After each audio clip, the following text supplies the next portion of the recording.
नमस्कार दोस्तों, आज के एपिसोड में हम एक बेहद महत्वपूर्ण और संवेदनशील विषय पर बात करेंगे। नालसा वीर परिवार सहायता योजना 2025। बिल्कुल, जब हम सैनिकों की बात करते हैं तो हम अक्सर उनके बलिदान को याद करते हैं, लेकिन उनके परिवारों की चुनौतियों को नजरअंदाज कर देते हैं। सही कहा आपने, यह योजना उन परिवारों को न्यायिक सहायता प्रदान करने के लिए बनाई गई है जिनके प्रियजनों ने देश की रक्षा करते हुए बलिदान दिया है। और यह योजना 26 जुलाई 2025 को कारगिल विजय दिवस पर शुरू की गई थी। यह दिन वीरता और बलिदान का प्रतीक है। योजना का मुख्य उद्देश्य है सेना के जवानों और उनके परिवारों को मुफ्त कानूनी सहायता प्रदान करना। इसके साथ ही यह दूरदराज और सीमावर्ती इलाकों में रहने वाले परिवारों तक न्याय की पहुंच सुनिश्चित करना चाहता है। एक खास बात यह है कि यह योजना भूमिहीन, विधवा, विकलांग, वरिष्ठ नागरिक एवं महिला परिजनों को प्राथमिकता देती है। निश्चित रूप से और कानूनी जानकारी और सहायता के लिए जागरूकता शिविर और मोबाइल लोक अदालतें भी आयोजित की जाती हैं।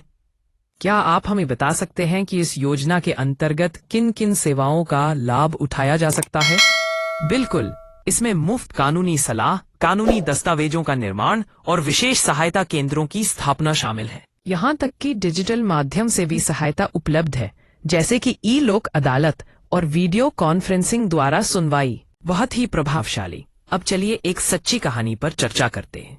यह कहानी है सीमा देवी की। हाँ, उनका पति 2022 में एक आतंकी मुठभेड़ में वीरगति को प्राप्त हुआ और उनके सामने कई कानूनी चुनौतियां थीं।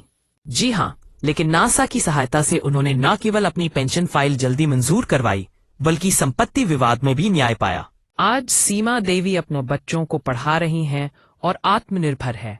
यह वास्तव में प्रेरणादायक है।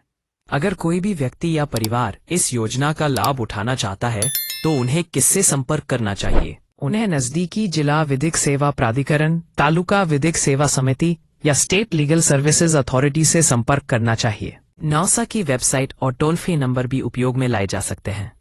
अंत में मैं यही कहना चाहूंगी कि नालसा वीर परिवार सहायता योजना 2025 केवल एक सरकारी योजना नहीं है। यह हमारे देश के वीर जवानों और उनके परिवारों के प्रति कृतज्ञता का एक सशक्त प्रतीक है।